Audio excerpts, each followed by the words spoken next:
ปลาทูที่หน้างอคอหักเลยจริงไหมถามว่าจริงไหมก็จริงนะ เพราะมาได้มาถึงมันก็ต้องมาหักคอ เราไปหักคอเขาอ้อย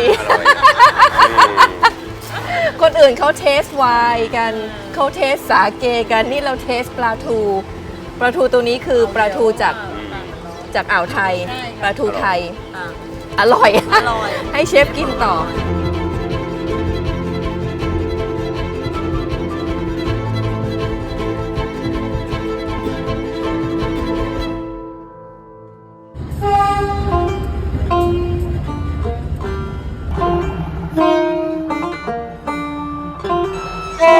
แม่กลองถูกปักหมุดในแผนที่โลกไปแล้วด้วยเอกลักษณ์ของตลาดร่มหุบ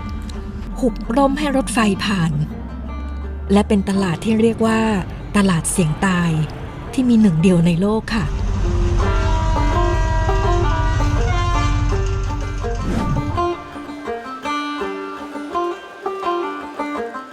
แต่โลกอาจจะยังไม่รู้ว่าแม่กลองยังมีของอร่อยที่ซ่อนอยู่และมีเฉพาะในถิ่นแม่กลองเท่านั้นปลาทูแม่กลองค่ะปลาทูแม่กลองนะคะ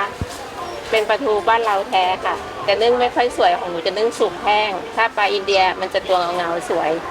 แต่เนื้อจะกินสู้แบบนี้ไม่ค่อยได้ปลาทูแม่กลองไม่สวยแต่ว่าก็ทานอร่อยกว่าอยู่ใส่ได้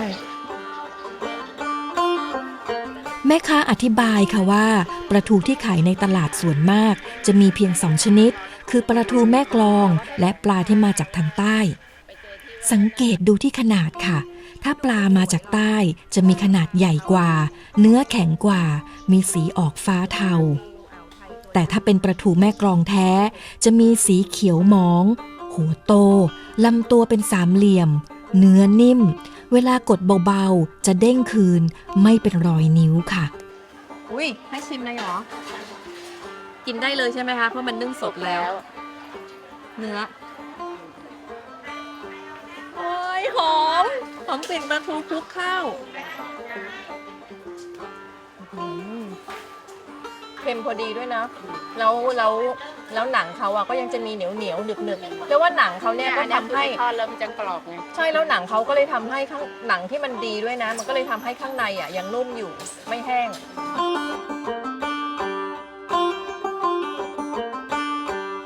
มาแม่กลองนะคะ2อย่างที่ต้องเห็นก็คือ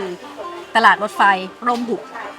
แล้วก็ปลาทูแม่กลองทีนี้ค่ะปลาทูแม่กลองเนี่ยเขาพูดกันว่าปลาทูหน้างอคอหักเป็นสัญลักษณ์ความอร่อยแต่จริงหรือเปล่าคะว่าปลาทูหน้างอคอหักทุกตัวจะเป็นปลาทูที่มาจากแม่กลองคนในถิ่นกินให้รู้ของเราจะมาค้นกันค่ะว่าปลาทูแม่กลองที่รสชาติเป็นขั้นเทพอร่อยขนาดนี้อร่อยเพราะอะไรและหน้างอคอหักมีปริศนาอะไรหรือเปล่าเจอกันค่ะ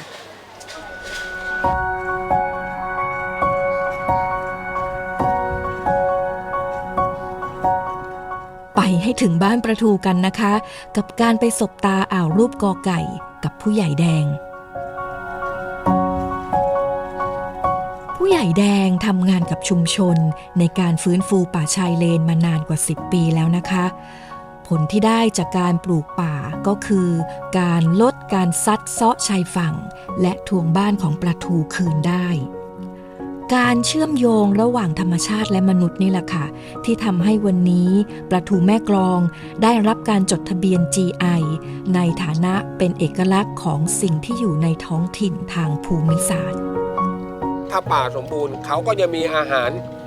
จากป่าชายเลนขึ้นไปสู่ชุมชนเมืองก็จะได้กินได้อยู่กันว่างานพวกนี้ต้องร่วมกันจริงๆแล้วปลาทูไทยเนี่ยมันจะอยู่เฉพาะอ่าวไทยเท่านั้นไม่ไปเติบโตไม่ไปหากินที่อื่นเพราะวงจรชีวิตของเขาอยู่ที่นี่แหล่งที่ขยายพันธุ์ของเขาจริงๆเนี่ยอยู่ที่หมู่เกาะช่องอ่างทองตรงเกาะสมุยช่องอ่างทองแล้วก็เกาะพะงันนะฮะในช่วงฤดูวางไข่ของเขาเนี่ยจะเป็นช่วงเดือนกุมภาในช่วงของเดือนตุลาพฤศจิกาเนี่ยปลาทูก็จะเวียนว่ายเข้ามาถ้าเราจับปลาทูตัวขนาดใหญ่ได้แถวชะอำแถวหาดเจ้าแถวหัวหินเนื้อยังไม่อร่อย พอเขาพุ่งเข้ามาผ่านจังหวัดเพชรบุรีเข้ามาในอ่าวกอไก่ของเราเนี่ยก็คือโดยเฉพาะที่สมุทรสงครามเนี่ยก็เหมือนกับแม่น้ำแม่กลองก็ชักเอาความสมบูรณ์เอาตะกอนดินตะกอนเลนในแผ่นดินลงมากองไว้ปากแม่น้ำ เมื่อปลากินตรงนี้ไปแล้วก็เลยทำให้รสชาติของปลาทูแม่กลอง ใช่ใช่ รสชาติไม่เหมือนที่อื่น ไม่เหมือนที่อื่น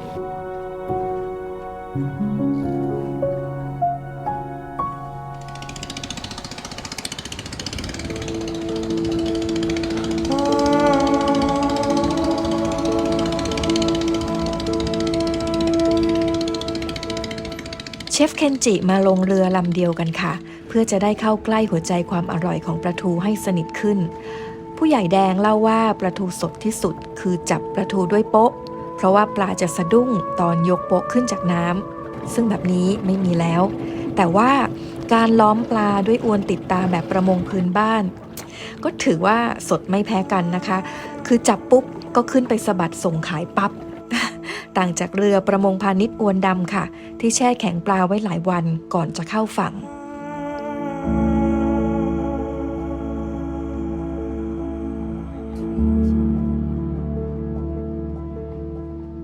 ที่โรงนึ่งปลาทูแม่กลองเจริญรุ่ง เป็นโรงนึ่งหรือโรงต้มปลาทู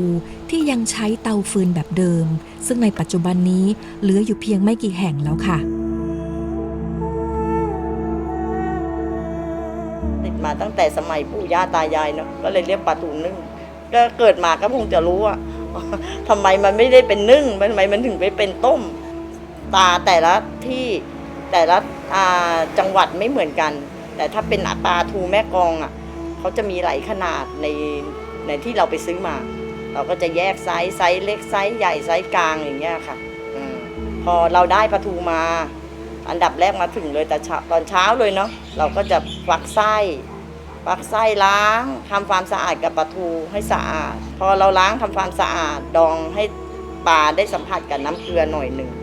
แล้วเราก็โกยขึ้นมาเรียงทำปลาทูที่หน้างอคอหักเลยจริงไหมถามว่าจริงไหมก็จริงนะ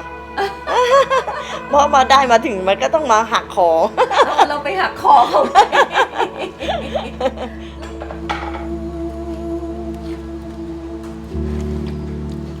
พอเรียงใส่เข่งเรียบร้อยหมดกระบวนการคือต้องทำความสะอาดในที่ระหว่างมันอยู่ในเข่งปลาทูก็ต้องเอาน้ำล้างให้สะอาด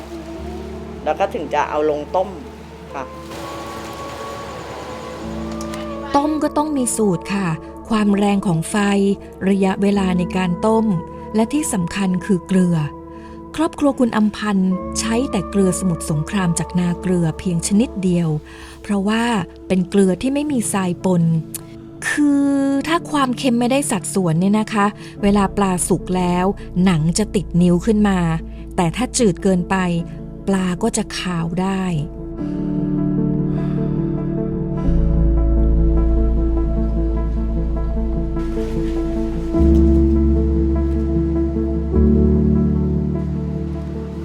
ตายแล้วสัมผัสดีมากเลยอ่ะ ตัวกำลังดี โอเค เชฟนี่รักกันจริงเลยเนี่ยแบ่งปลาทูกันกิน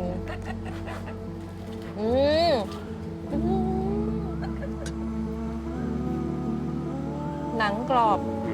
crispy What do you think Yeah, it's very similar to Japanese dried post mackerel. Okay Same. How about the saltiness It's good enough. พอดี Body. ความเค็มพอดี Yeah, it's traditional meal in southern Japan, Miyazaki Prefecture. เขาบอกว่าคล้ายๆกับเขาคิดถึงอาหารของทางตอนใต้ของประเทศญี่ปุ่น ว่าจะมีอะไรคล้ายๆแบบนี้รสชาติแบบนี้ It looks similar เนาะ Yeah, it's very similar. สัมผัสนี่ก็ไม่เหมือนกันละ Which one is the best for you This one. The first one Yeah, first one. Okay. Yeah. แม่ อันไหนปลาทูจากอ่าวไทยวันไหนปลาทูไทย อันนี้ค่ะ อันนี้อ้อย Aroy na. คนอื่นเขาเทสไวน์กันเขาเทสสาเกกันนี่เราเทสปลาทูตัวนี้คือปลาทูจาก จากอ่าวไทย ใช่ค่ะ ปลาทูไทย อ่ะ อร่อย อร่อย ให้เชฟกินต่อ นิ่มคิดว่านะคะ เชฟบอกว่าปลาทูไทยที่เรามาชิมนี่อร่อย เราน่าจะเอาไปใช้ทำอาหารญี่ปุ่นในครัวของเชฟเคนจิ so shall we buy the ปลาทูไทย to your kitchen Yeah, and then you will cook Why not? something perfect sure. all right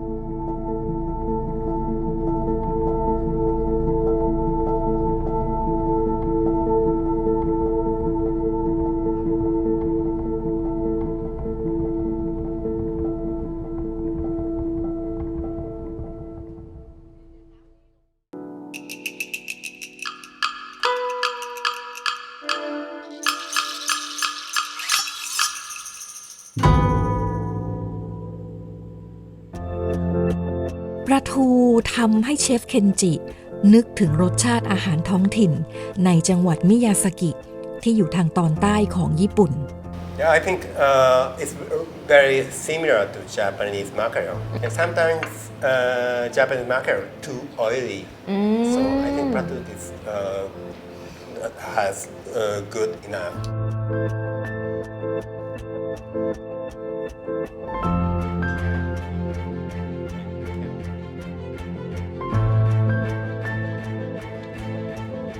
ซุปเย็นหรือฮิยาจิรุจากจังหวัดมิยาสกิจะใช้เต้าหู้เป็นส่วนผสมในน้ำซุปด้วย ก็เลยจะทำให้น้ำซุปมีรสชาติอูมามิและเข้มข้น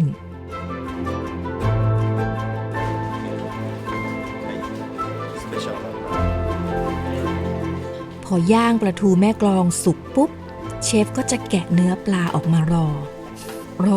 เสียงข้าวเต้นจากในหม้อดิน พอเสียงเริ่มเหมือนฝนร่วงพื้นแฉะก็ แปลว่าข้าวเต้น พร้อมจะกลายเป็นข้าวต้ม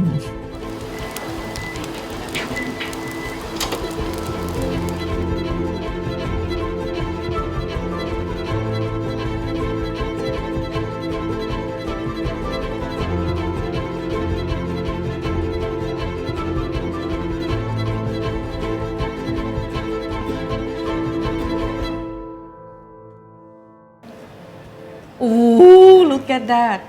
Well, what is this? What do you call it? We call this hiyajiru. Hiyajiru means cold soup. Oh, I see. Because this is like a ข้าวแช่ Yes, ญี่ปุ่นใช่ไหม yes, so it needs to correct. be like hot weather and then Yes. you eat something cooler Yes. so what should I do? It's the rice underneath Yeah, rice and tofu and pratu. and ปลาทู together. on top together